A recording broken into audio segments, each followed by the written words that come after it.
বেরেলিরা আপনাকে ফেতরাখোর বলে গালি দিচ্ছে। তো ফেতরা কি খারাপ জিনিস? তারা কি ফেতরা খায় না? দেখুন, এই যে মাদ্রাসা আছে, মাদ্রাসাগুলো জাকাত, সাদকা, ফিতরা দান খয়রাত দিয়ে চলে, চলে না? চলে না?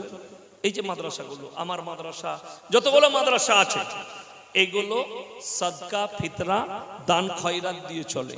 নিশ্চয়ই বেরেলিরা যদি আমাদিকে ফিতরাখোর বলে, তো তাদের মাদ্রাসাগুলো মাজারের পড়া মুরগির টাকা দিয়ে চলছে, যেটা সম্পূর্ণ হারাম। শুয়োরের মাংসের সঙ্গে আল্লাহ কোরআনে তুলনা করেছে।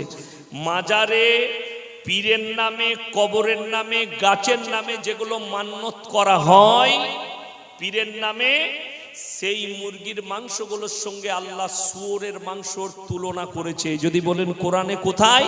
সূরা বাকারায়।